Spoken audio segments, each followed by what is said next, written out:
of course, everybody's childhood is different and all that good stuff. But I feel like there's this general consensus that if you're young, the world is yours, and you're invincible, and you can go and take it. So, and I guess Yeah. I mean, again, speaking for me, I do feel like, yeah, it is mine. It is, yes. And then once you get old enough, it's like, well, it's the kids' world now. I'm like, well, what happened to me? And then it's just like, okay, that makes sense. it's Yeah. I mean, we're kind of ageist. It kind of sucks because I think I don't know. I think it's kind of fair. Why are we saying that? Like, especially in the arts or like like in popular culture and like celebrity culture, I think it's so funny that we leave it to these kids that are really just you know barely know themselves or just figuring themselves out, and then right. you hit your mid-30s and it's like, well, I don't know. I feel like that whole ageist mentality is still very present.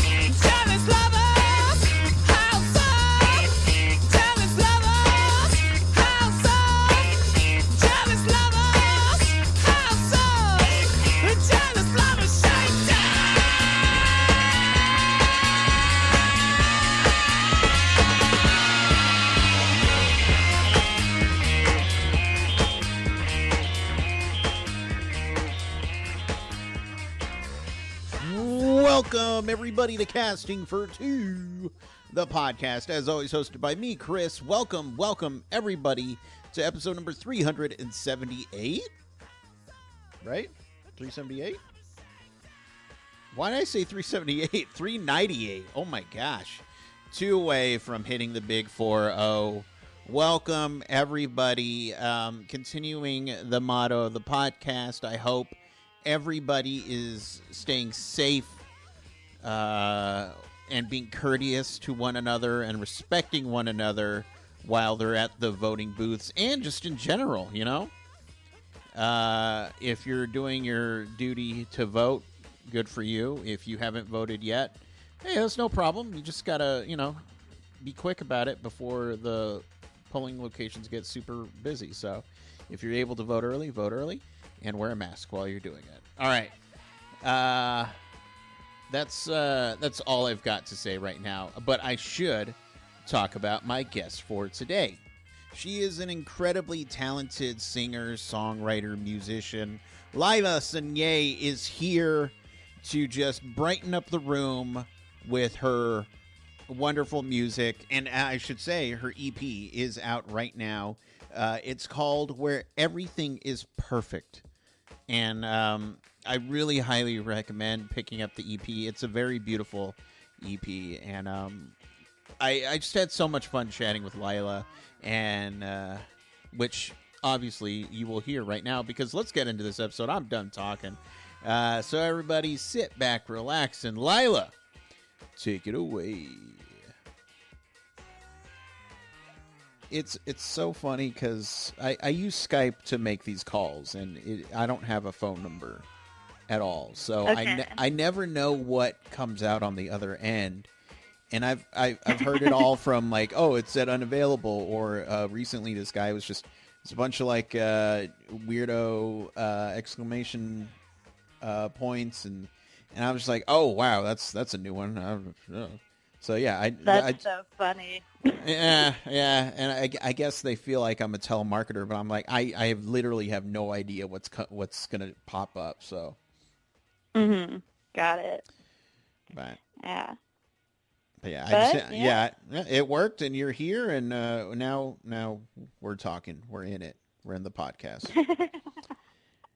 That's awesome. So, yeah, I love your Instagram and like all your social media and everything around it. I think you do a great job of just conducting these interviews.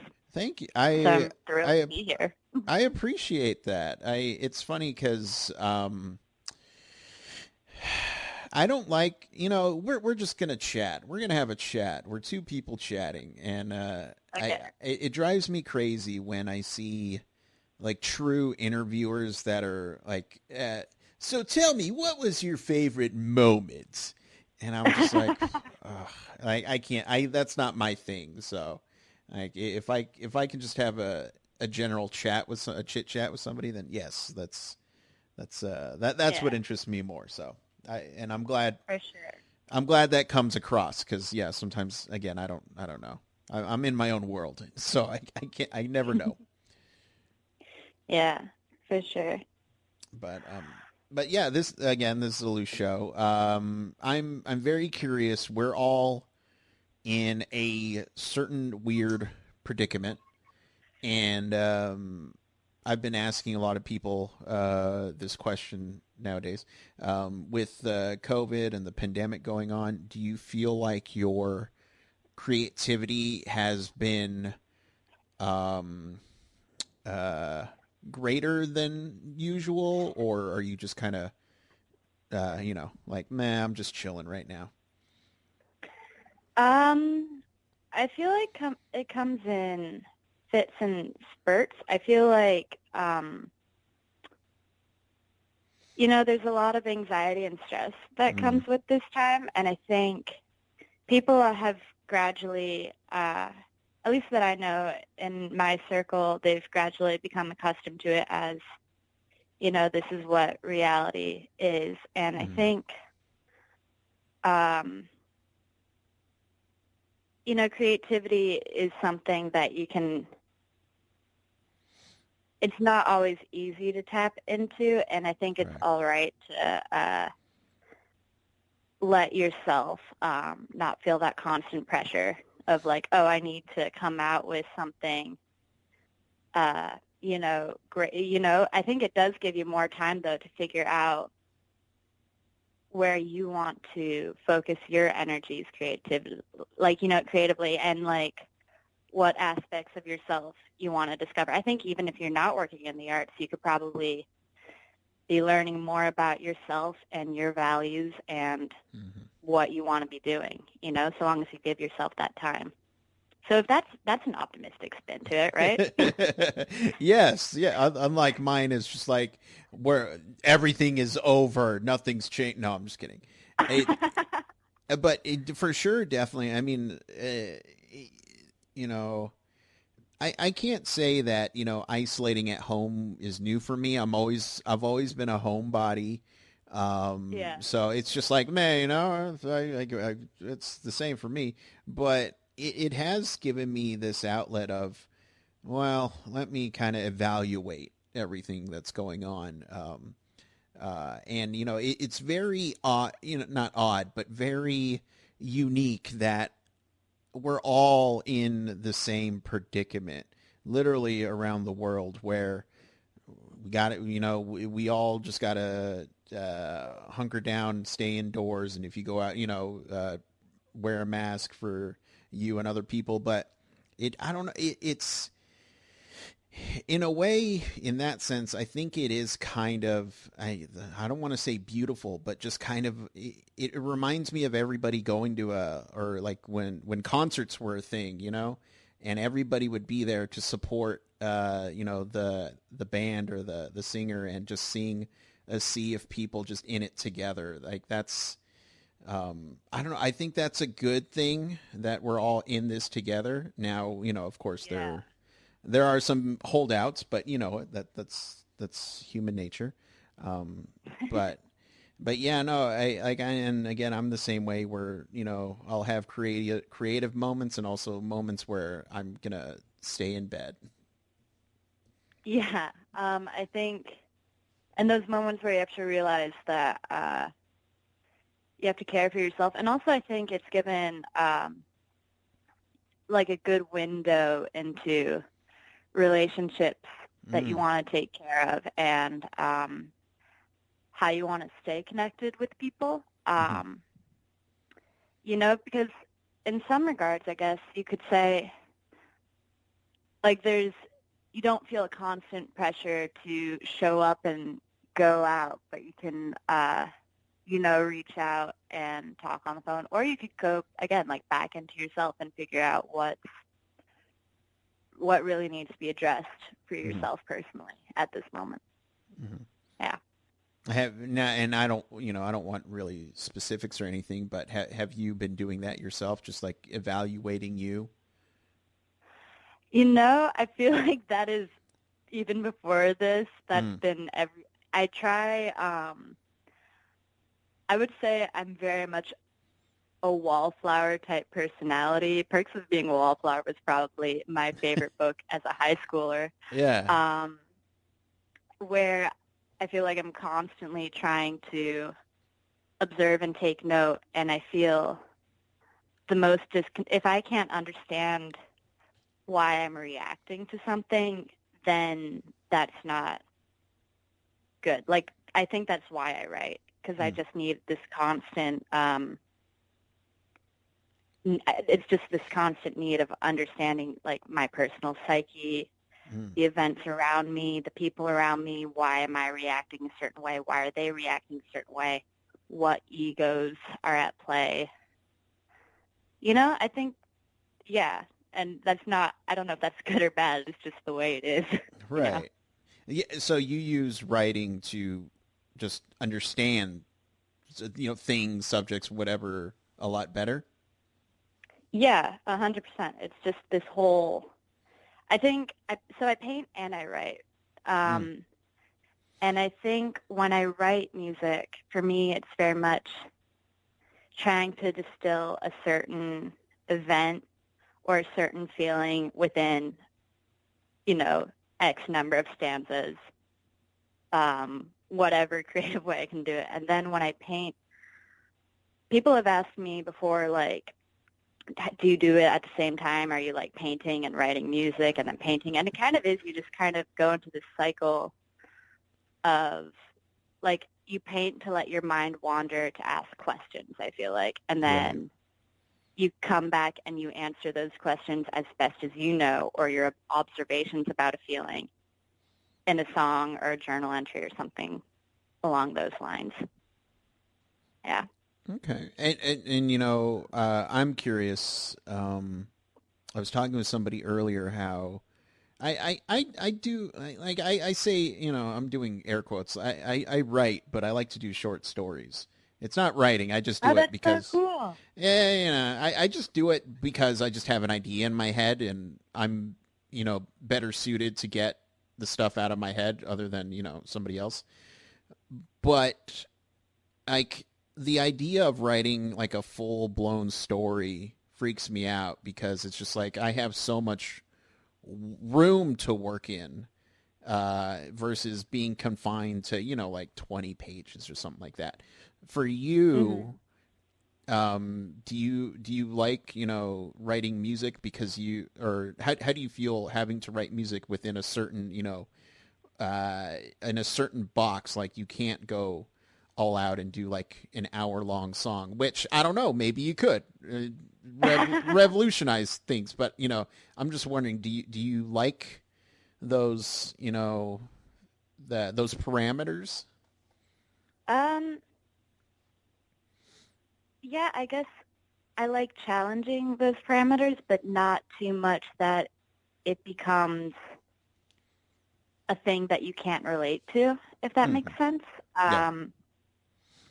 I think that is the beauty of, the commercial song, is that it's this 3 to 4 minute bite of life that, has the potential on the first listen to just, you can completely understand what you're going through differently. And I know that's why I got specifically into writing music, because I remember vividly, like, being a middle schooler and putting my headphones in, listening to a song, and I would tell these entire, like, I don't know, these whole stories in my head and have a little music video playing, and I would relate it immediately to me. Uh-huh. And I knew I kind of wanted to capture that feeling for pretty much anyone hearing a song, because I think that's the beautiful thing of recorded music, and the beautiful thing about live music is, again, like what you're talking about, like we're all in this together. It's such an immediate, like intangible form of art. Yeah, so I guess in that sense, the box kind of excites me. And then the box of like putting together a project as sort of like what you're doing with your stories, like a short story, like a 20-page narrative, is exciting, because how in depth can you get? Right. And then also, what can you leave out and leave left over to the imagination of the reader or the listener? You know, like trust your audience, I think, first and foremost in that regard. Right, right. And, because, my background is film. So, I mean, just hearing you imagining, like music videos in your head, like that's primarily why I listen to music, is because I'll listen to a song and I'll think, oh, this will go good in, this kind of scene or something like this, or like blah, blah, blah, blah, blah. But, and I've been thinking a lot about this, is that, this is a side tangent, I guess, but still on the subject of constraints. I always do think that, if there is some sort of constraint on an artist, it's going to make them think more about, the certain thing they're trying to accomplish, versus if there's no constraints, unlimited money, it's like, well, we'll just fix it with money, because why not? Yeah. So, yeah, I just, and I look at a lot of these like indie films, lower budget movies, and I'm just like, I'm amazed with the amount that they accomplish with, the budget they have. And then I'll be like Transformers, and I'm like, okay, I mean, still fun movie, but I'm just like, yeah, I mean, you see the money there, and what, there's not much constraint to that. And I'm just like, well, I don't want to say it was easy, but I can understand how problems to them would be easier solved than like an indie director or indie film in general. Yeah, for sure. I think, well, it all goes down to like problem solving, right? If you Right. have an issue and you have to creatively think around it, that's already just started the cogs, they're turning to try and like come up with a solution. So anytime you have to problem solve, you're already, it sucks, but you're already ahead, I think. You know Right, what I mean? right. You don't appreciate it in the moment. You're like, oh my God. And then you have to just like, battle stress around it. But I think if you're constantly problem solving, that's not the worst thing. There are worse problems than problem solving. Right, right. I don't know. Yeah.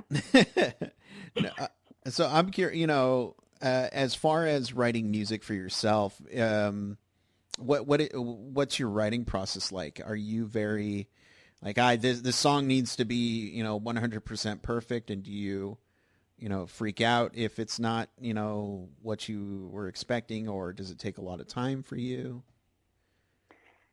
I think writing happens a little bit differently each time, and I think, I know, at a certain point you can't be too much of a perfectionist with it. I think we all kind of are, because at least at the start with your art, it's like, oh my God, this is my little child. I have to Right. be good to it. But then you realize, whereas it's not the case with, an actual child, it's not like there's a finite amount of creativity so long as you continue exercising that muscle. Just because you wrote a few good songs doesn't mean that you won't even have better songs in the future. You just have to keep writing and keep at it. Okay. And Yeah. yeah, no, I totally agree. Yeah, and of course, when I've done the same thing too. When you're new at something or just starting something, you have this vision of where you want to go, what you want to be, what you want to do, and then life happens and you go with it, and it's just like, what was I thinking? I'm trying to be, I don't know, the that kind of person. I don't know. At least for me anyway, it's just like, man, I took it way too seriously, or I just needed to chill out. Yeah. Yeah. No, it's kind of interesting. I don't know why. Maybe I feel like it's very American to take us Mm, ourselves so seriously because we've yeah. got that whole competitive capitalist streak to us. But and maybe that's why we just have such high expectations and a need for things to be a certain way. But really, yeah, I think you hit the what is it? What's the phrase? The hammer on the hell on the hammer, the head, whatever. You know what The hammer hit the nail on the hammer. I No, no, wait, the hammer on the nail head. I don't. Yes, I agree. meant. But yeah, it's pretty much like you go into it thinking that you have to be something, and then life just happens. And I think the hardest thing is to just accept that life just happens, and that's okay. Hmm. You know, especially again going back to that wallflower thing, or somebody that creates. I think maybe people create because they want to take some sort of control over their life. So that's why it's Mm. hard to recognize that there are things out of your control.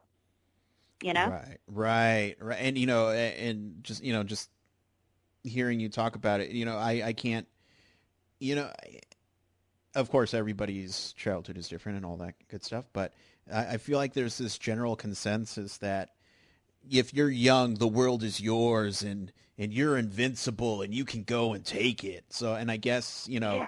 I mean, again, speaking for me, I do feel like, yeah, it is mine. It is, yes. And then once you get old enough, it's like, well, it's the kids' world now. I'm like, well, what happened to me? And then it's just like, okay, that makes sense. It's Yeah. I mean, we're kind of ageist. It kind of sucks because I think I don't know. I think it's kind of fair. Why are we saying that? Like, especially in the arts or like like in popular culture and like celebrity culture, I think it's so funny that we leave it to these kids that are really just you know barely know themselves or just figuring themselves out, and right. then you hit your mid 30s and it's like, well, I don't know. I feel like that whole ageist mentality is still very present, at least within popular culture. Certainly things are changing, but I think it's kind of funny because that's not true. You have so much of your life to continue figuring things out and growing Right. and just contributing. And yeah, I don't know. I That think it's funny how we over celebrate youth. yeah, and I again, thinking back, there's this thing of, well, you have to know who you are when you're, a young, or figure out who you are when you're a young person, and now it's, we've come to the point where no, people don't know who they are, what they want to do till maybe they're 40, maybe 50. It's people are Yeah. now just realizing, oh, we're all different and we all take things differently. So maybe we should adjust to that, stuff like that. And it's amazing. I'm glad we reached this point that, that's becoming a thing, or people are realizing that, especially that, and, like mental health, where like, oh, I do need help, Um, Yeah. and so, yeah, it's just all, it's all fascinating that we've reached, we've done it now. We've realized that we're all different. Congrats. Yeah. The tipping point was reached. And yeah, I agree. But dang it, I was going to ask. Oh, so going back to your writing, um, do you ever take a moment and look back at the writing that you did, your songwriting when you first started, and do you ever just kind of think, I don't know who this person was, or I still like this person, like reflect on your past self? Yes, 100%. Hmm.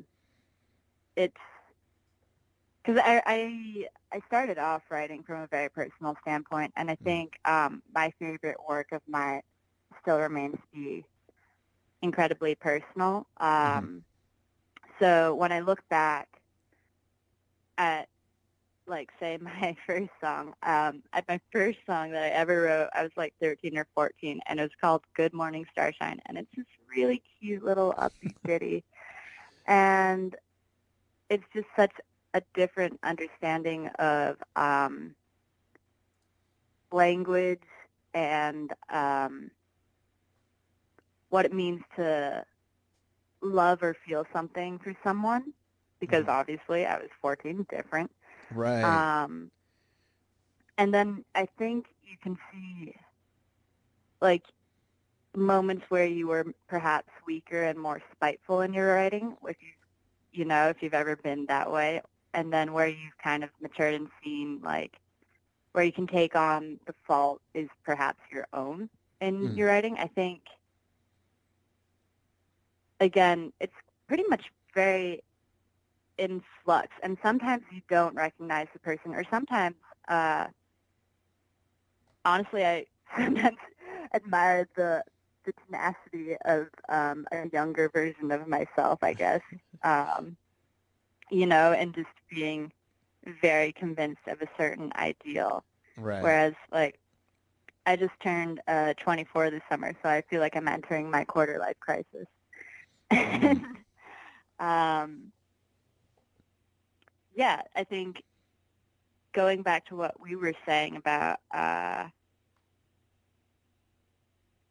don't know, like, just, or kind of like a changing understanding of yourself is never bad. You just Mhm. see times when you were very much resolved in what you were, sometimes when you were uncertain, and then sometimes when you regain that strength. So I think Mm. that's always interesting to It, read back. You yeah. don't always relate. But yeah. I think, you know, and I think it's a great way. It has just occurred to me. I think it's a great way to, you know, what you were saying, to sum up your progression as a person, but on a deeper level. Because, of course, you know, there's photos of you when you were a baby and stuff like that. But obviously, writing, well, especially the way how you write, it's very personal and it comes from within. So that's an interesting way to just be to catalog, you know, where you are as a person or how far you've come. Yeah, exactly. It's really like kind of an interesting non-metric way to catalog growth. Yeah. Um, so that I think is always interesting to go back to. And I'm sure you feel the same way with like your writing. Um, just in like your concepts, the way you approach the story. I don't know, do you ever sometimes feel like you're not sure where, like, how you want to write your next story, if like there's a way you want to challenge it? I yes, you know, the in order for me to like fully write something down, I usually have to have a beginning, middle, and end. Of course, like duh. Hmm.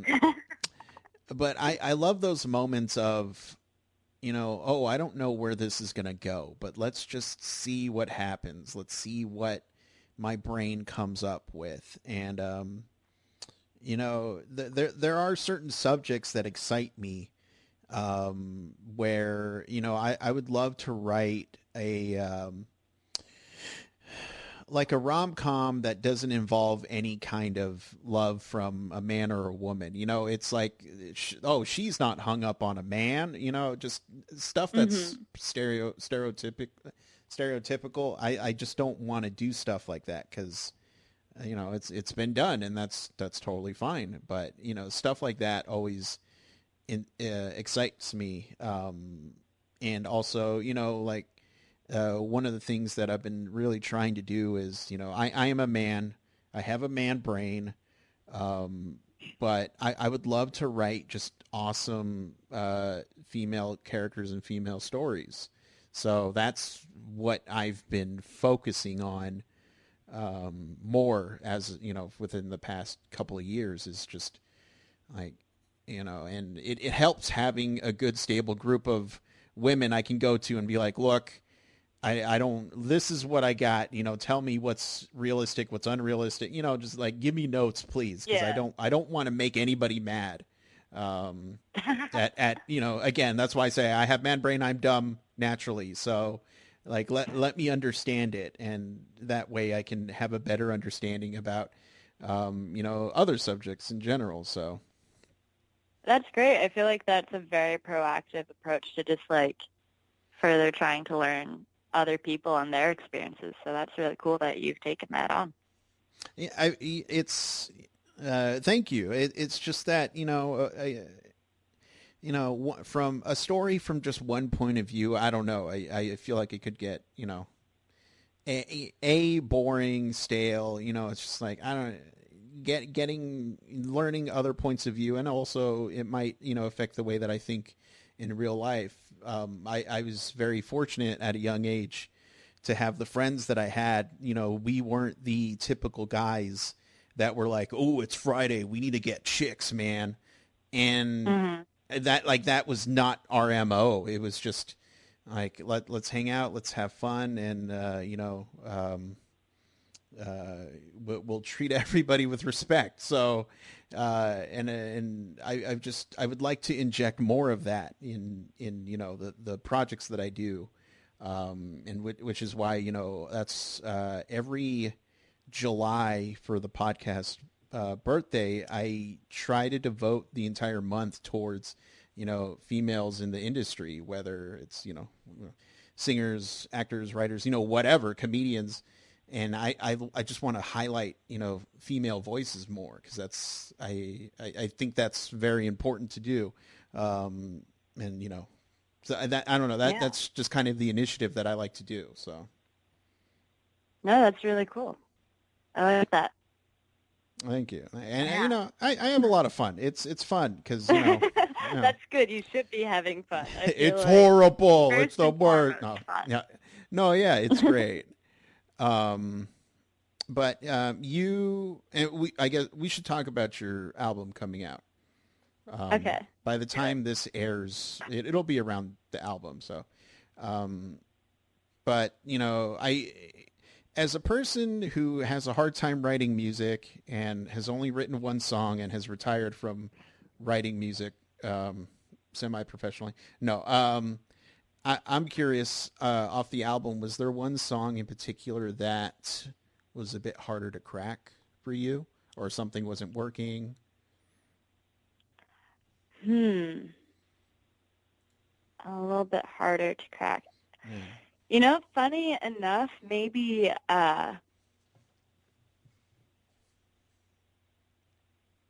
mm, well, the one that took the most time was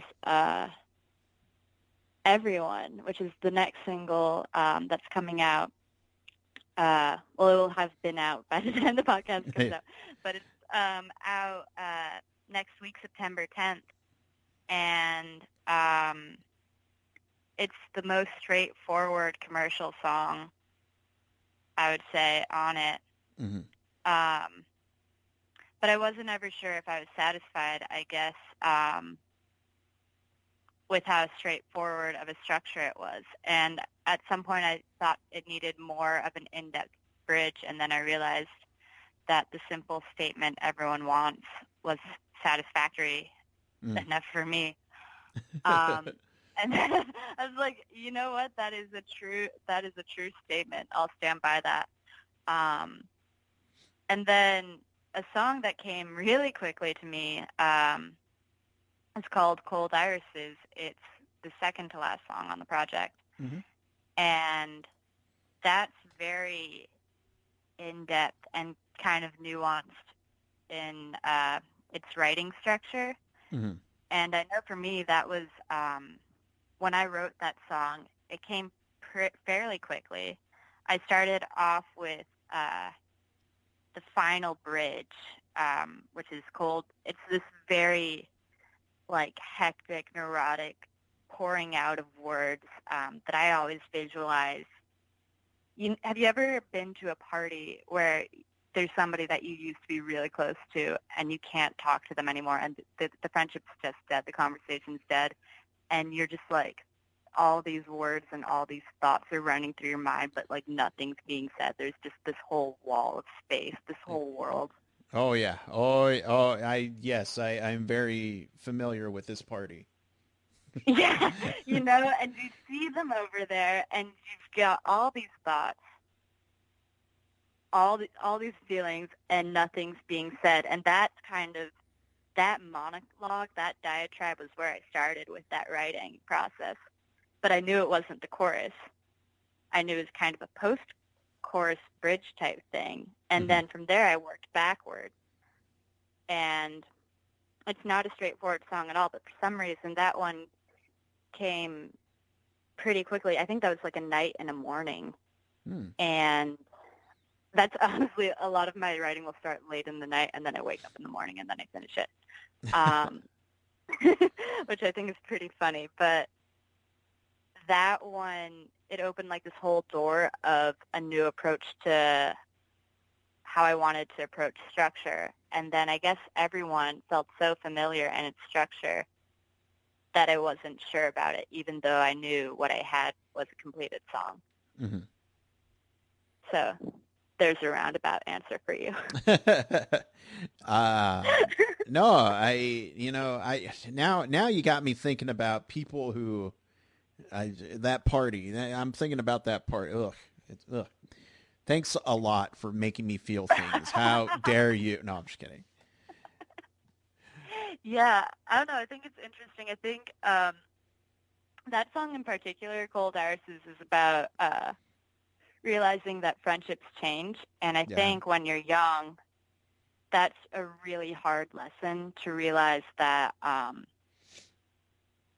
friendship is not, it's not healthy or helpful or good. And it's not necessarily that one person or the other is a bad or a wrong person. It's just that things have changed. Right. And realizing a change in any relationship is hard, but I think in a true friendship, that's the hardest. So I've a person going through and have been through all that. I've arrived at this fact that no matter how long an individual is in our lives, like they were meant to be in our lives for some reason or another, to make you realize something within yourself, or just something like that. Exactly. It's just my way of trying to turn a crappy situation into something poetic, I guess. I don't know. But I do feel like, the people that come into our lives are for a certain reason, however long that may be. So. Yeah, no, I completely agree with that.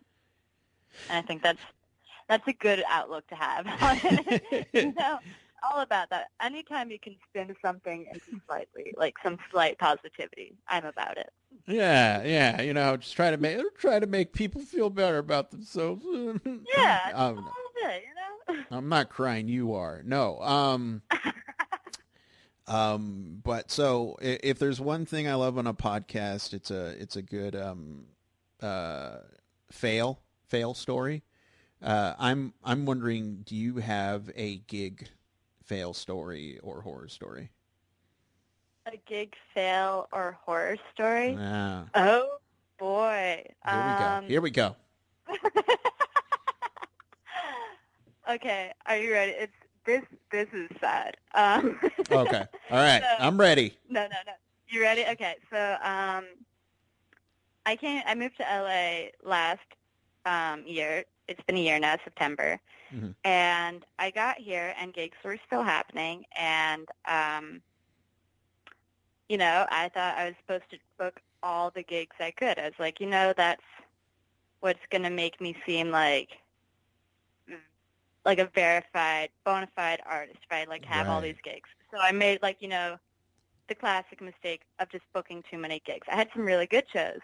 I had some pretty shitty shows. There was the one at Silver Lake Lounge where no one showed up. It was just these sad, few older men at the bar. Mm. There's I had like two friends, and then like I'm just setting up. I've got nice shoes on because like every once in a while I have my shoes that make me feel happy, but they're like they were just very bright and Yeah. very like they were just like bright green shoes, and they did not belong in this dive bar scene. I don't know why that detail just sprung up to me, and so I get up to start doing my set. The sound guy doesn't even really do a sound test. I'm kind of like testing my own sound, I swear to God. Mm-hmm. And I start playing. And if I'm doing a solo set, I'll do like a lot of my slower, sadder, more introspective songs. And I do a cover of Radiohead's Fake Plastic Trees. And okay. my friend hears this one guy at the bar say, I'm going to kill myself. Oh, God, yeah. Like, yeah. And I'm like, okay. I didn't even finish the gig because there was no point. I was just like, did like a few songs, and I'm like, all right, I'm out 4 songs. We're good. Yeah. We're done. But yeah, that was the learning lesson. Don't overbook yourself.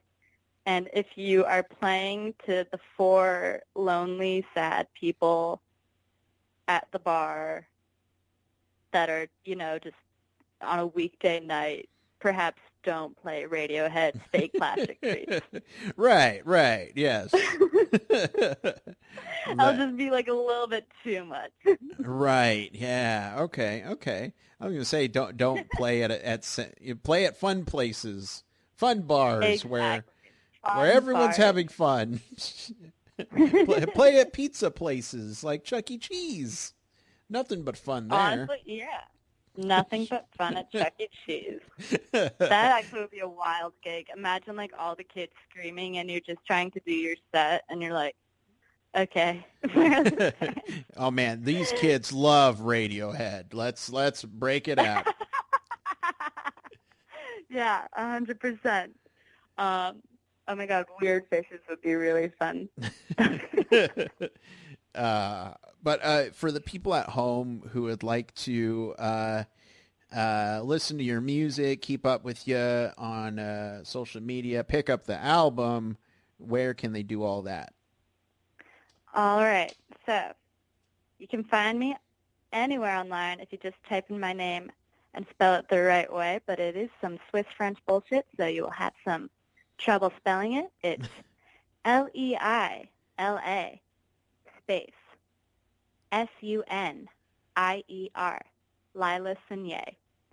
And if you just Google that, put that in your Instagram, put that in your Facebook, I am bound to pop up because for Swiss French bullshit, there's no other, Leila Sunier out there. Right. Yeah. Yeah.